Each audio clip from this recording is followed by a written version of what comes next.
Alright, let's go get some coffee together. Alright, guys. I normally never do this stuff, but here we go.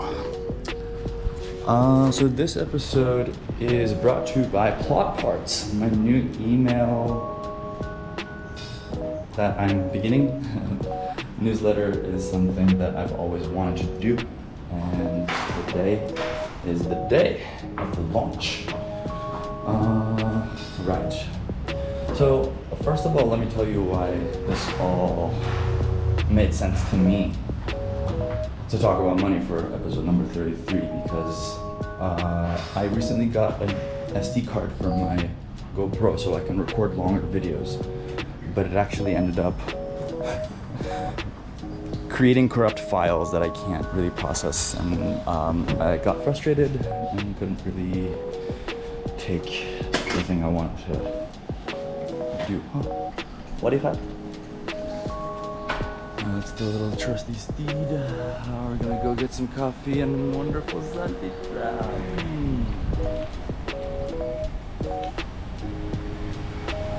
Right, so the SD card doesn't work, right? And I don't know what to do.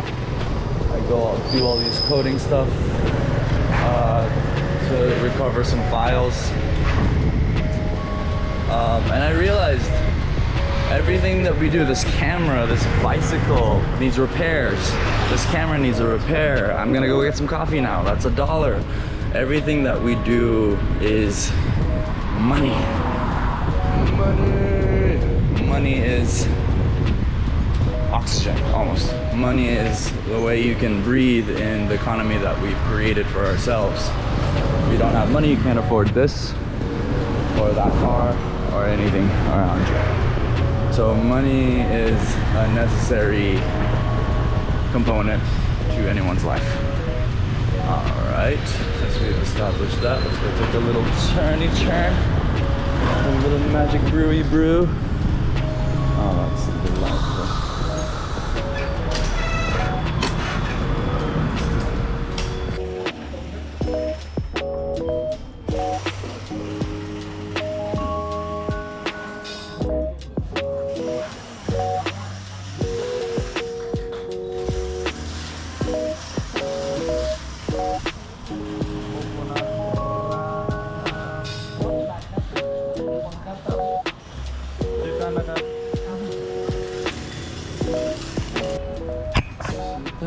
We got our morning coffee.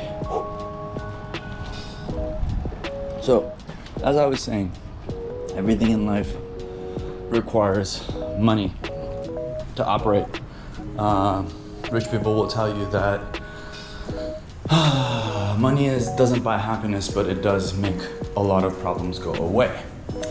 And if you think about how you spend money, it's generally to solve problems. Like, I had a caffeine problem and I solved it with coffee. I had problems with this camera. I solved it with an SD card for storage.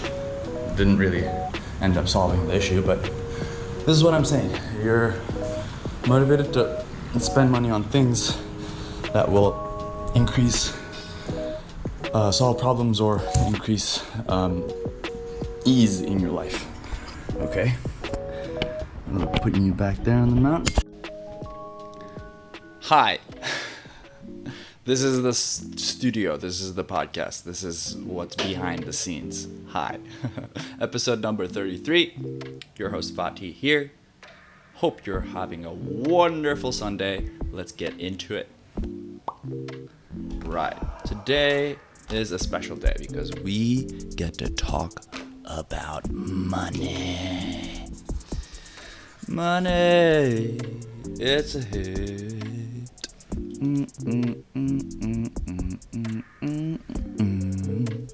All right.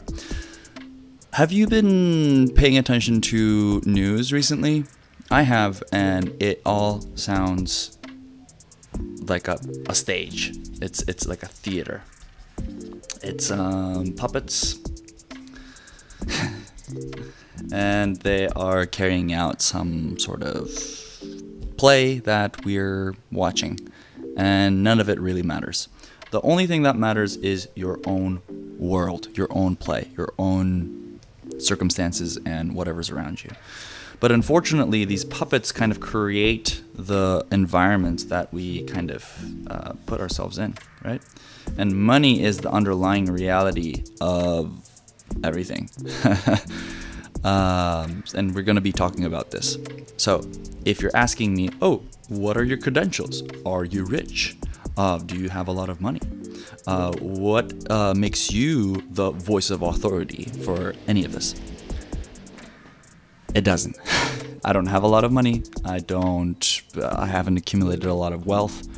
I am just a very keen observer of reality. And I have worked in industries like crypto. I've worked in social media marketing.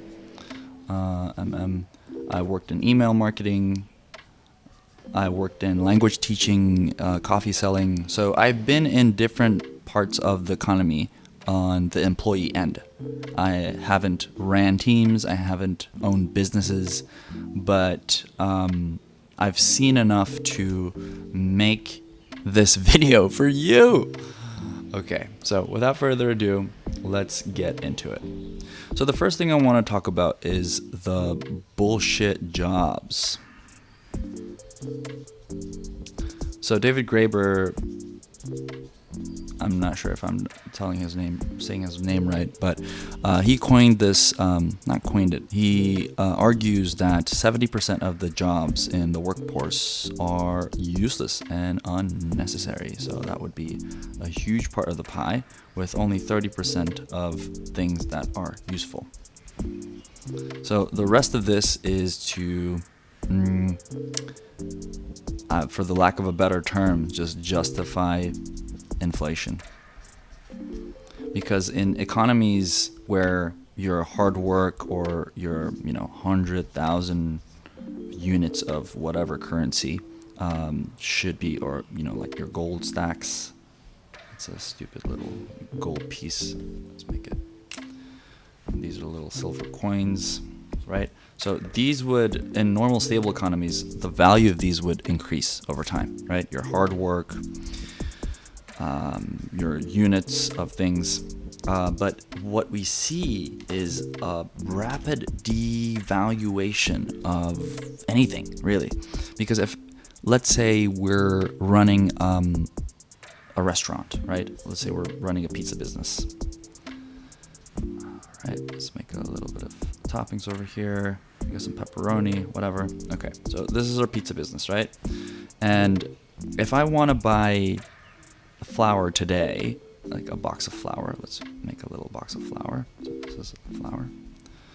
In August 24, this is priced at 5 currency units. I'm not gonna give any currency names just for the sake of simplicity, but let's say this costs 5 units.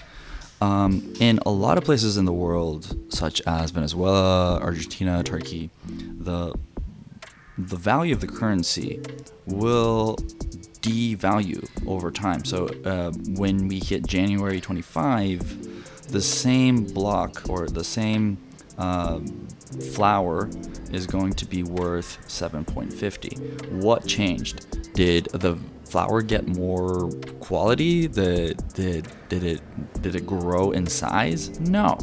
It's just that my money lost value. So what used to be 5 is now 7.50 because of the rapid decline of your currency, wherever you are. And the issue with this kind of devaluing sort of economy is that it creates a lot of hard times for people, because the jobs that are created are only to justify inflation. So if you think about it, any job that you've done, I mentioned I worked in crypto and social media management and email marketing. So these three, all of them, anything outside of teaching, which is very fulfilling, is just to make others rich. When I was working at a crypto company, we were creating money out of thin air, basically, because you would buy, cheap in the Japanese market, and then go, like, when it's like super low, whatever, you buy it from here, and then you go to an American market, and then you sell it up here. So the difference between here and here is profit, and you get to collect this. A better way, which my company was doing, is to actually not buy and sell, but create a tool for people to buy and sell. So what we did, it was to create markets in which people can call their friends so they can spend money, and the people who own the market would make profit off of these little microtransactions. And that's another thing about GDP. GDP is not necessarily indication of having everything that you ever wanted. It's just a lot of economical transactions. That's what it is. So you're Switzerland and you're Ireland in Europe or other countries that have a high GDP. That doesn't necessarily mean that they figured it out. It only means that they have a lot of transactions. And in crypto, there's a shit ton of transactions right before your eyes. Even if you're a simple little client success manager, or you see millions of dollars being transacted, being bought and sold right before your eyes, and it's crazy. So GDP isn't necessarily an indicator of success. And also, a lot of people will say, oh, okay, like we can fix this whole mess that we created with universal basic income. I'll tell you why it doesn't work. Because it is probably going to help people create more bullshit jobs. UBI is probably going to inflate the currency even more. And it's throwing more gas into the fire, basically. So how do we solve the problem of worthless money that we've created? To give more money to people? No! That's like the horrible patch job.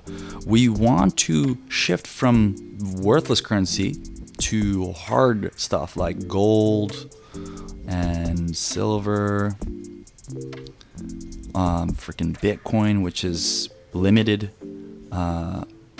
It's a scarce thing, right? It's not like an endless supply. With currency, you can have endless currency, but it doesn't mean anything because it doesn't have any backing.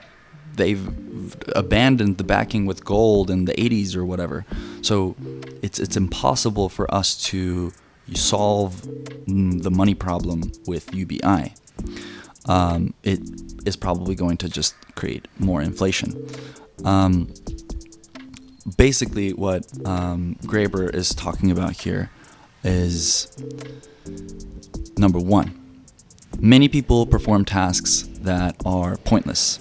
Number two, it seems like jobs are created just to keep us busy. Number three, this leads to deep moral and spiritual damage. And number four, how can we talk about the dignity of labor when we feel our jobs shouldn't exist? He found that many workers, especially in white-collar jobs, confess that they do nothing of importance. So all their jobs are just created to make this merry-go-round and round and round. He also debunked the myth that private sector is more efficient. Even in private companies, many jobs are pointless, often connected to bloated bureaucratic processes. And let's not forget, during the 2020 lockdown, the world kept turning even with the majority of the workforce sitting idle. So historically, work was task-based. So you finish the job, which is, there's a big field that needs to be, tended with horses. Fatih, stupid little horse. So you take the horse, here's you do the field, and then you get the money in return. Let's just say money or currency. So tasks were the way that we got the money in the past. Not to fill time. But today, there's this idea called 9 to 5, right? So it's not task-based, it's time-based money. So you make your money depending on how much time you allocate to a certain task. And this just creates a big problem. the concept of employment became less about the tasks and getting shit done and more about controlling people's time, right? So in light of all of this information, I would say that our entire economy is a Ponzi scheme. It's a facade.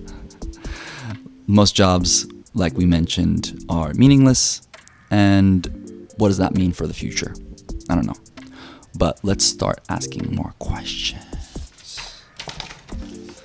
So the second part of this video, we're going to be talking about money in an energy perspective. Woo woo. Okay. Fatih's getting a little crazy here. Okay. So, welcome to Heads and Tails once more. This is episode number 33, and you're with your lovely host Fatih, who's taken the responsibility of talking about the stuff. So, this video is actually intended for those who seek to attain material wealth and not for those who dismiss its value and say it's like, oh no, money and spirituality, or being wholesome, being religious and kind, and they're not related at all. I'm making this video to invite you to think about it in a very different way. This message that I will give you will stress that being rich is not only compatible with spirituality, but is also very crucial for spiritual activation. It will urge you to acknowledge the significance of money.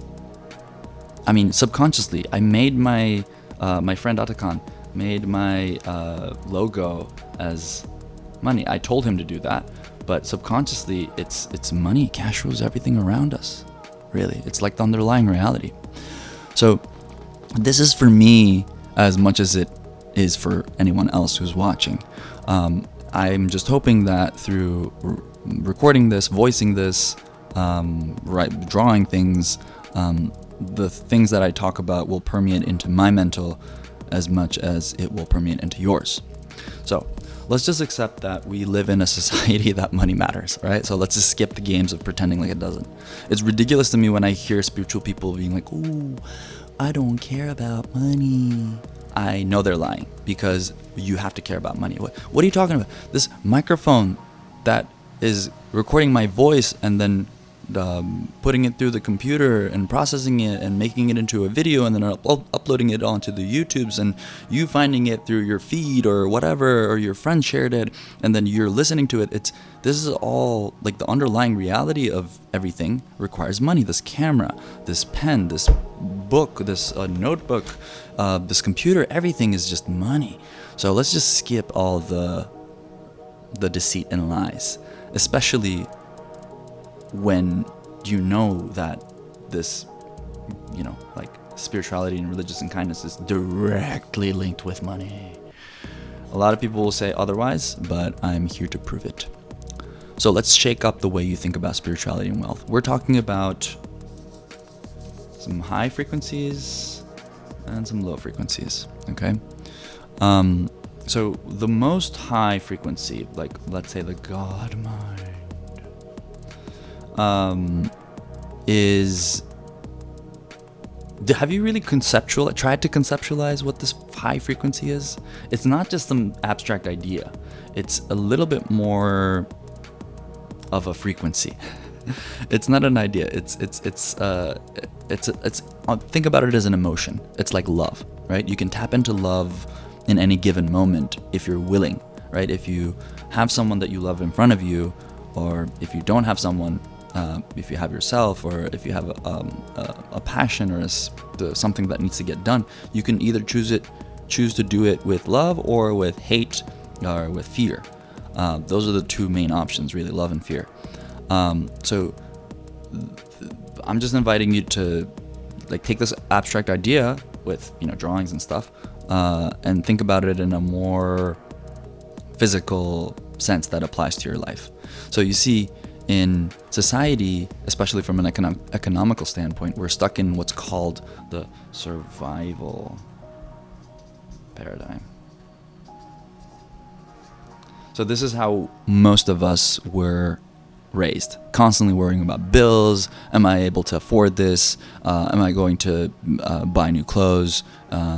Or like our parents were worried if they were going to be able to feed us or not. If you're watching this video, chances are you were one of these people. So what you can see over here is this frequency, which is very low, is opposite to the God mind, which is the highest frequency. So how can you sustain a high vibration when you're thinking about things that are struggling? When you're constantly struggling financially, how can you tap into the God mind when your thoughts are paralyzed by financial stress? You can't. This is the reason why I'm making the video. I want to reconstruct the entire view of money. We're going to break down the metaphysics of money so you can shift the way you see money, free yourself from the financial struggles, and finally tap into the birthright, which is abundance and God mind and all the good stuff. So let's just be real. If the Creator is infinite and abundant, and you hear the birds chirping, and there's endless amounts of leaves and trees, there's so many beautiful things everywhere in the world. There's so much sand in the sea and shores. Is there a shortage of sea water on Earth? No. Is there a shortage of leaves on the trees? No.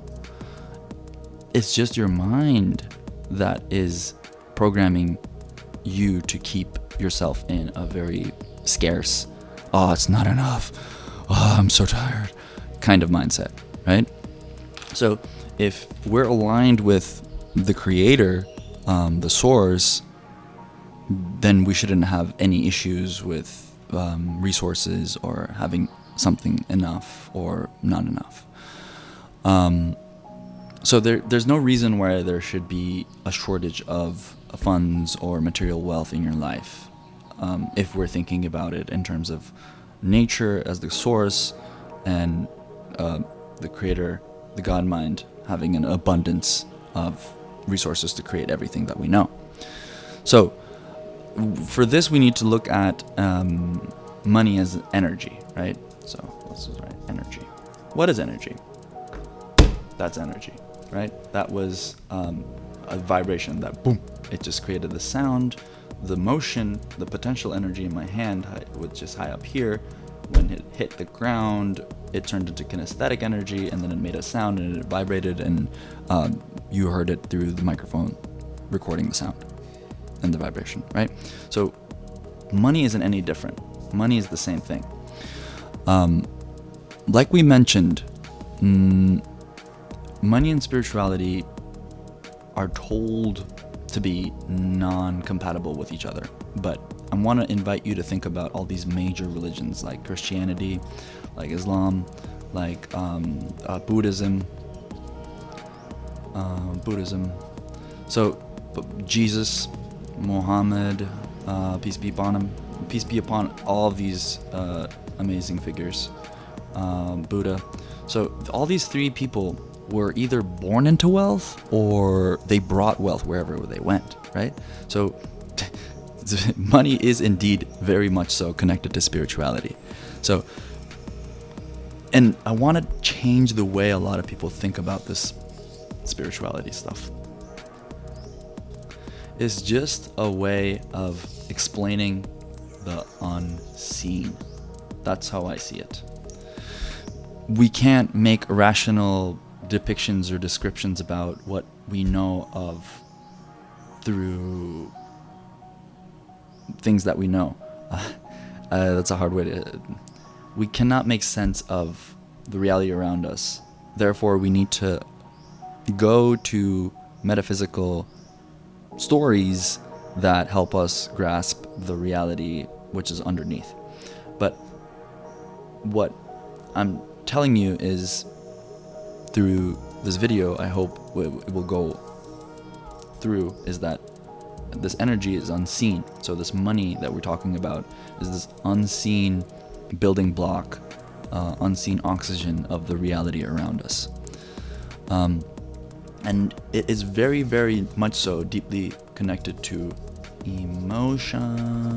Because if you think about it, all these religions are donation-based companies. Yeah. All right. So going back to this energy idea, right? So we have this wave, and this is a particle, but our eyes look at this particle and solidify it into matter. So only through an observer that these waves will turn into something tangible, right? So money, therefore, is viewed as a form of energy deeply connected to emotions. The way you feel about money, if it's a positive way, it's like, oh yes, I can spend anything and anywhere, and it'll come back to me. Or it's like, no, it's never enough. I don't have enough money. I can't do that. I can't. So this directly affects the flow of money in your life, right? So if you're always like, oh, I can't get enough. What am I gonna do with rent? No. It's like generational. Your parents raised you that way. Their parents raised them that way. Their parents raised them that way. So they're just like worrying about the simplest stuff, when other people in society who have a different attitude with money are experiencing incredible wealth and abundance. So this concept, I think, applies to everyone regardless of their financial status and their understanding of the energy that we call money. But understanding this, like truly, really thinking about how this stuff is not just, give and take. It's deeper than that. It's more about your attitude when it comes to this, will definitely change your mind. So I'll just recap what we just talked about. Money's energy and energy is spiritual. Your emotions towards money affect its flow in your life. And transcending these financial struggles is necessary to reach higher levels of thinking about thinking. And mastering the energy of money can lead to financial abundance and your growth as a human being, as a partner, as a wife, as a daughter, as a husband, as a brother, as anyone, every strata of society. All right, so that's the first part. Moving on. Now we are getting to the juicy part. All right. So, let's round this all up with this little 4x4 thing that we got here. Okay, let's bring it back. How do we create this area in which we can sustain our energy in a way that's always abundant? We know the common advice about money. Save more, spend less, and invest wisely, right? So these are generally the invest wisely. Generally, these are the advice that a lot of people give to each other about money. But I think it's a little bit more than just cutting back on coffee or investing in index funds. I think it's understanding the difference between wealth and income.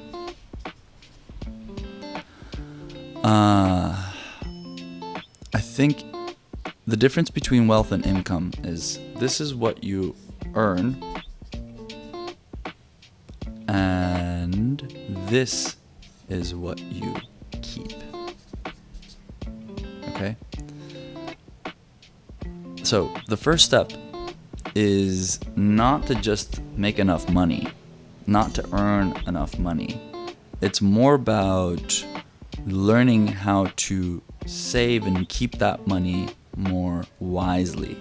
So the more you save, the more you earn, you can funnel that into the more you keep, and the more you keep will grow over time as the stocks that you invest in, or ideas and businesses that you invest in grow in value over time. So wealth is about ownership of assets that will create wealth for you. So it could be stocks, it could be real estate, it could be your own business or other people's business. The key is to focus on acquiring assets that appreciate over time and eventually replace your earned income with passive income, right? So once you've established the solid foundation, the next step is to multiply your wealth through leverage. So give me a big enough stick and I will move the world. Some person you agree with said this quote. Leverage is about using other people's money, time, and resources to grow your own wealth, right? So you're going to use leverage. Take real estate, for example. You're going to buy a property with a mortgage using a small amount of money as down payment, right? So this is your down payment, and borrowing the rest, right? So like 20% you down pay, and then 80% you borrow from the bank, whatever, and you buy the house that you've always dreamed of, right? So and you get a little chimney over there so that little kids can go and clean.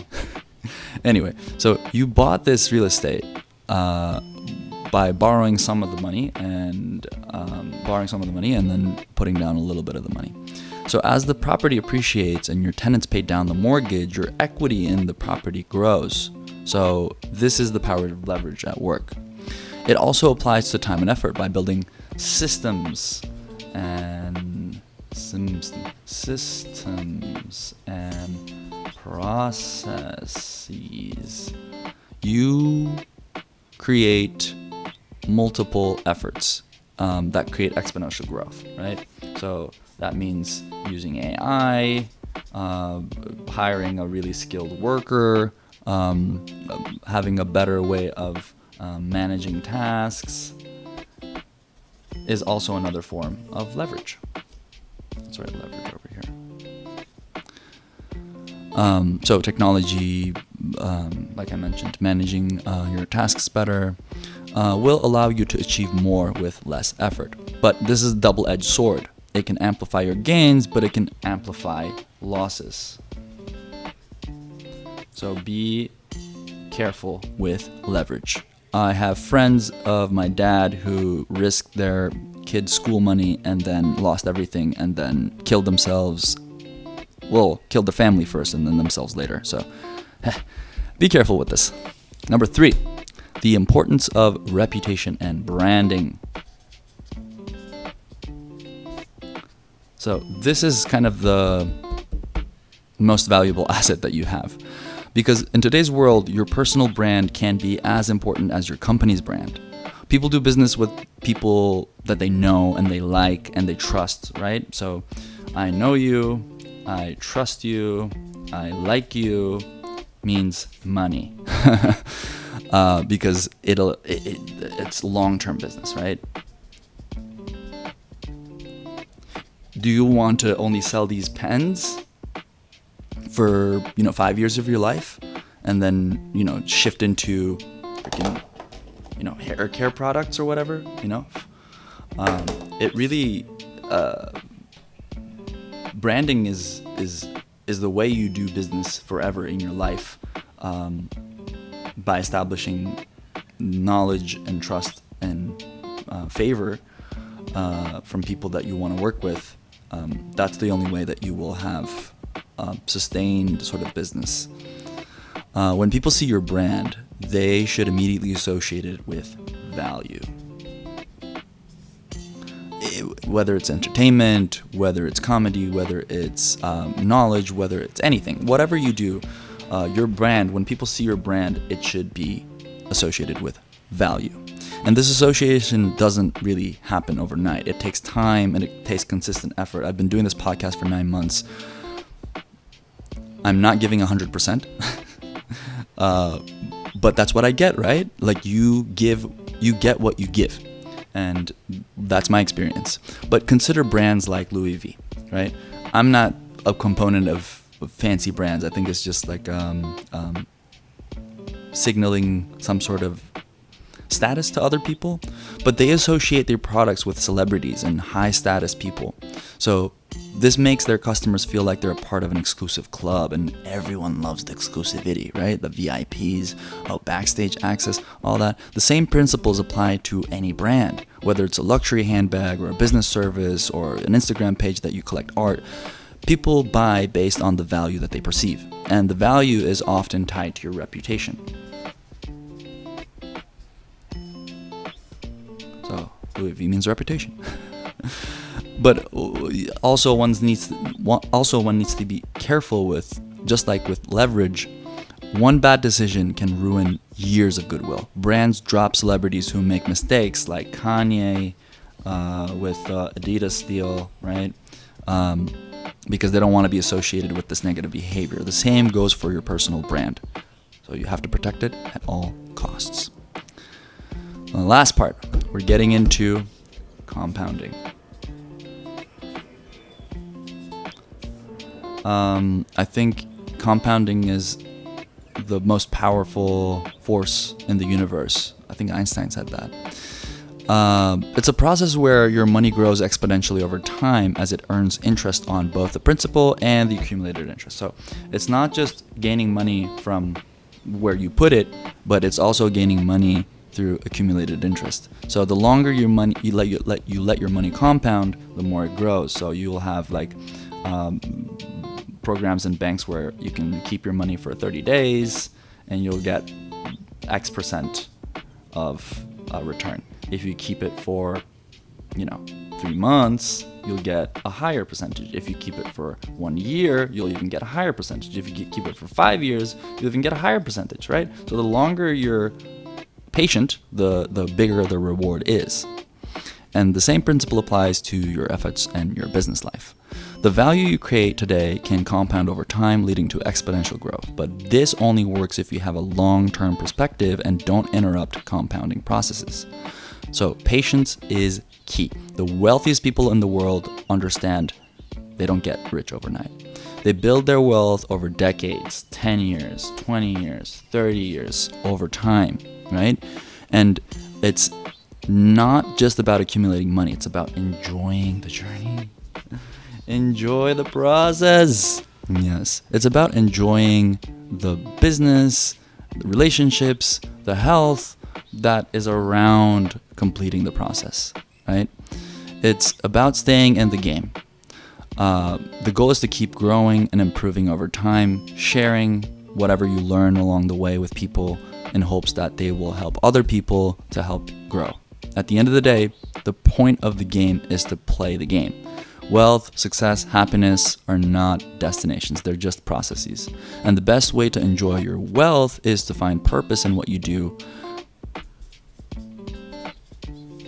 This is key. And another thing I will add is to be thankful. So, remember, protect your reputation, leverage your resources, let your efforts compound, and keep playing the infinite game. This is how you get rich and stay rich without losing sight of what really matters. Thanks for watching, everybody. See you on the next one.